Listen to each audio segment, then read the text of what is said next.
కదమమాల సభ్యులు యూట్యూబ్ వీక్షకులకి అందరికీ స్వాగతం అండి. కేయూరాణిన భూషయంతి పురుషం హారాన చంద్రోజ్వలా న స్నానం న విలేపనం న కుసుమం నాలంకృతా మూర్ధజా వాణ్యేకా సమలంకరోతి పురుషం యా సంస్కృతా ధార్యతే క్షీయంతే ఖలు భూషణాని సతతం వాగ్భూషణం భూషణం. భర్తృహరి గారు చెప్పిన ఈ శ్లోకంలో ఎంత అర్థం ఉందంటే, దీని భావం మనిషికి బంగారు ఆభరణాలు, ముత్యాల హారాలు అలంకారం కాదు, పూలమాలలు, పరిమళ ద్రవ్యాలు, స్నానాలు ముఖ్యం కాదు.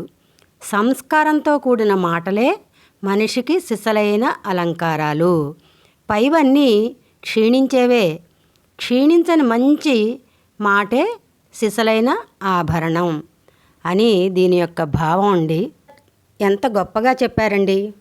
సుమారు ఒక 60 ఏళ్ల వయసున్న ఎవరికైనా సరే చిన్నతనంలో రేడియో వినేవాళ్ళు ఈ శ్లోకాన్ని మర్చిపోలేరు.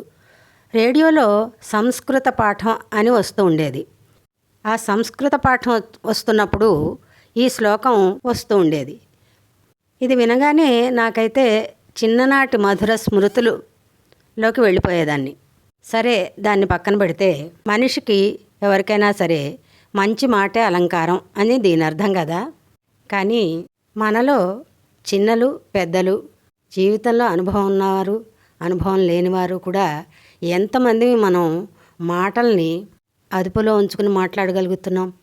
మాట వల్లే మంచితనం, మాట వల్లే శత్రుత్వం. ఒక మంచి మాట మనసులని కలుపుతుంది.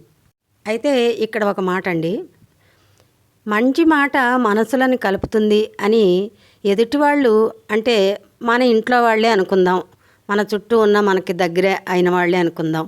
వాళ్ళు ఏం చేసినా మంచిగా పొగడాలి, మంచిగా మంచి మాట కాబట్టి మనని మంచివాళ్ళు అనుకోవాలి కాబట్టి అంతా ఆహా ఓహో.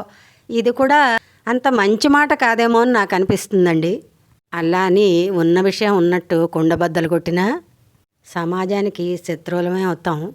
ఈ మాటతో వచ్చిన తంటాయే అదండి. సరే, ఇంకా మన యూట్యూబ్ సంగతికి వస్తే మాటలు నమ్ముకుని బతికేవాళ్ళం.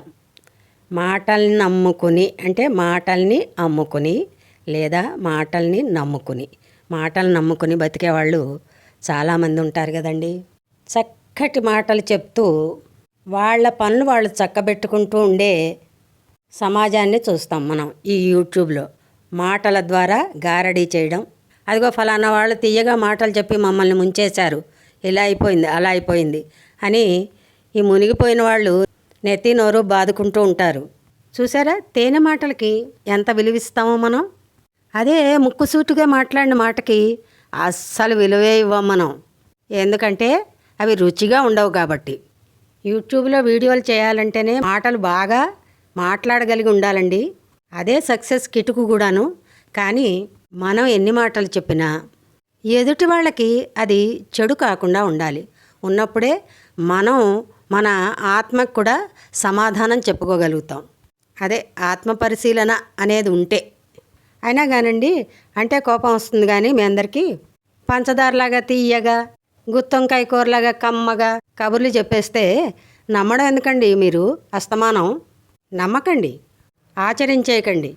ఉన్నది ఉన్నట్టుగా మాట్లాడే వాళ్ళ వీడియోలు చూసి అవే ఆచరిస్తే కొంతవరకు చాలా ఆరోగ్యం అండి. కాకరకాయ కూరలాగా చేదుగా ఉన్నా కానీ. అసలు అయినా కొన్ని వీడియోలు చూస్తుంటేనండి అవే మాటలు, అవే వీడియోలు, అవే పరిసరాలు, అవే సెట్టింగ్స్ అయినా కానీ ఎలా చూస్తారో ఆ వేలకు వేలు ఎలా వ్యూస్ వస్తున్నాయనేది నాకు చాలా ఆశ్చర్యంగా ఉంటుందండి. అంతేకాదండోయ్, ఒక అభిమానం అంటూ ఏర్పడ్డాక మనం ఎంత మూర్ఘంగా ఉంటామంటే చాలామందివి ఇంక వాళ్ళ మీద ఈగ వాళ్ళనేమో. ఈ చెప్పేది చప్పగా ఉందా? పదే పదే ఇవే వింటున్నామా? ఇంతకంటే ఇంకేం లేదా? ఇవేమీ ఆలోచించమండి మనం. అంటే మాటకి అంత గొప్ప క్రేజ్ ఉంది. అందుకనే మాటలు నమ్ముకుని బతికేస్తాం, మాటల్ని అమ్ముకుని బతికేస్తాం. అది విని మోసపోయామనో, పొరపాటు పడ్డామనో, అదైపోయిందనో ఇదైపోయిందనో అనుకుని తర్వాత విచారిస్తే మాత్రం ఏమీ లాభం లేదండి. ఇంతకంటే నా మాటల్ని ఖర్చు చేయదలుచుకోలేదండి. విన్నవాళ్ళకి విన్నంత, అర్థమైన వాళ్ళకి అర్థమైనంత. మరి మరొక మంచి వీడియోతో త్వరలో కలుద్దాం.